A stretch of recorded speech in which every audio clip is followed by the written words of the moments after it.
Hello, focused learners, and welcome to this explainer. We're jumping right in today because we are setting the stage for a truly fascinating exploration into the very mechanics of human thought. We are surrounded every single day by people who process reality entirely differently than we do. And let's be honest, sometimes that can feel like a massive hurdle. But what if we could actually decode the minds around us? What if we could peek behind the curtain of our own consciousness to understand exactly why we think the way we do? Grab your notebooks because we are about to decode the actual architecture of the mind. Okay, let's dive into this. To guide our visual journey today, we're drawing on some absolutely brilliant insights from Dr. Marius Ostrowski and his book, How We Think. Ostrowski is a social scientist and historian who has literally spent decades researching how ideas take hold.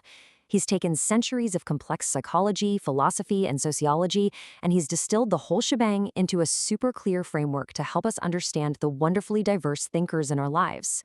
So think about your own social circle for a second. You know exactly what I'm talking about here, right?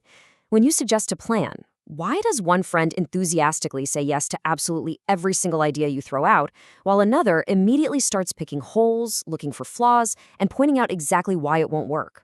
It's that rapid-fire confusion of our daily human interactions. And, it doesn't stop with our friends. Think about your colleagues at work or your family members. Why do some people tackle a crisis by going in totally feelings first, emotionally connecting with the situation, while others just instantly detach and opt for a cold, highly cerebral approach? It can be incredibly frustrating when you clash with someone who processes the exact same reality completely backwards to how you do. But as you'll see, they aren't just trying to be difficult. They're actually operating on an entirely different mental operating system. Section 1. The 10 thinker types. So this brings us to Ostrowski's elegant solution to these interpersonal clashes. Instead of just guessing why people are so different, we can actually categorize these specific thinking tendencies. He's identified 10 distinct profiles that we reliably find scattered around us. Here's the big reveal. The happy camper, the jokester, the gloomster, the agonizer, the hothead, the cool cat, the keen bean, the worrywart, the quibbler, and the reveler. As you hear this list, I encourage you to instinctively try to diagnose yourself. Which one jumps out at you? And maybe even more importantly, who in your life perfectly fits the description of a worrywart? Because we literally all have at least one. Let's break a few of these down to really see the contrast. Now, what's really interesting about this slide is how wildly different these types are on a fundamental level. Take the happy camper. This is the friend who loses their job but remains entirely joy-filled and optimistic, placidly poodling through life, just trusting it's all going to work out. Now compare that to the gloomster. Subdued, sluggish, and liable to really earnest brooding, often taking on the burdens of everyone else around them. I mean, they exist in completely different emotional universes. Or let's look at another striking contrast. We all know a hothead, for sure. Excitable, irascible, totally consumed by the problems of the moment, and frankly, they just have to be right. They broke no argument whatsoever. But put them next to a cool cat, someone quiet, patient, benevolent, but perhaps a little remote. They'll let you sort yourself out and just kind of go along with the flow. When you have clashing thinker types like these in the same room, it perfectly explains why group projects or family holidays can descend into absolute chaos. Section 2. The architecture of thought. The 5 elements.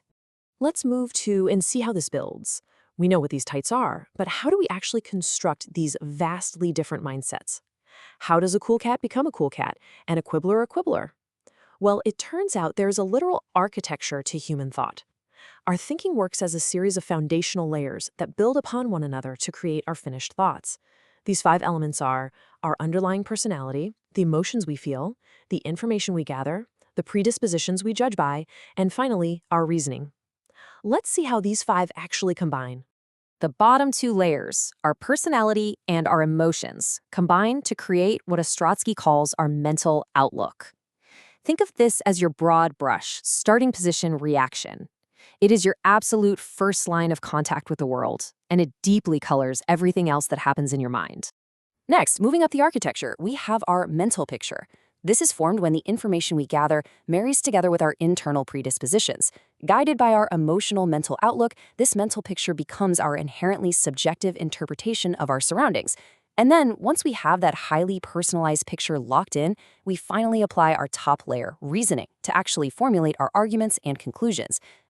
Section 3. Sliders and mental filters. But how exactly do these elements vary from person to person?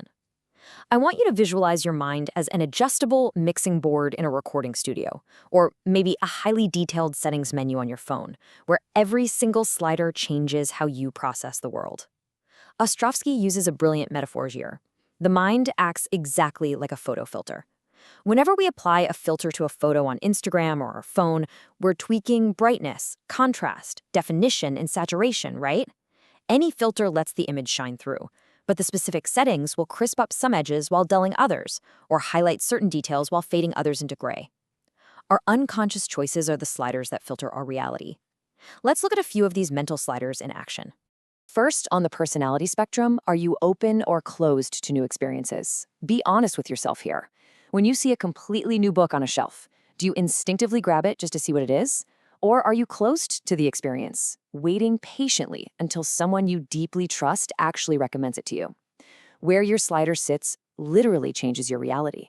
How about the slider for gathering information? Do you process things fast or slow? Are you the type of learner who devours facts indiscriminately in mere seconds, looking for those quick heuristic rules of thumb? Or do you settle in for a slow, methodical haul, carefully reading every single word, even the terms and conditions? And what happens when you face a challenge to your worldview? Do you easily revise and revisit your beliefs? Or do you instinctively dig in, defend, and maintain what you already know? So the crucial point is this: where your internal sliders fall across all these different spectrums dictates your unique, overarching signature style of thinking. Section 4. Shaping your signature style. Now, this naturally leads to a classic debate. If we all have these unique signature styles, these sliders set to very specific levels, are we simply born a jokester or an agonizer, or are we shaped by the world around us? Well, the answer is a fascinating synthesis of both. Our biology and our genes give us our baseline tools. They provide the embryonic, nascent personality tendencies and emotional capabilities so that we can think at all. But it is our social experience that teaches us how to actually use those tools. Experience acts as an iterative overlay. It's like a painter with a full set of brushes. You have the capacity for all of them, but you learn to favor certain ones based on your life experiences. Because our signature style is not fully developed right out of the gate. It's a lifelong journey of learning and relearning. Think about it. In infancy, we take rudimentary cues from our parents. Then, early schooling either reinforces or challenges those cues. Job training and career environments add totally new layers of influence, subtly telling us to think this way or that way. All throughout adulthood, our minds sit right in the middle of these different social poles, creating the net product of the thinker we are today. Section 5. The fixer-upper mind. And this brilliantly illustrates an incredibly empowering conclusion. If our minds are shaped by cumulative experience, they are highly, highly malleable. Your thinker type is not permanently fixed in stone, no way. Think of it like moving through rooms in a house, and that house is always ready for a fixer-upper renovation. You can knock through doors. You can change the layout from Rococo to Art Nouveau. You can block old pathways and build entirely new ones. If you don't like the mental tools you've been using, you can consciously put them down and pick up new ones. Ostrowski perfectly encapsulates this idea in the book. He says, as thinkers, we are works in progress. At any point, something in our lives might rattle the components of how we think. It can be a gradual change through daily, conscious effort, or it can be an almighty jolt that changes our perspective overnight. We are only ever resting at a specific thinker type as a temporary center of gravity. So I leave you with this final thought. Take a moment to really look inward. Which thinker type are you right now? Are you the keen bean, the hothead, the gloomster? And much more importantly, now that you know you actually hold the blueprints to your own architecture, which rooms in your mind will you choose to renovate next? Understanding our minds is the very first step to mastering them. Keep learning, keep reflecting, and I will catch you in the next explainer.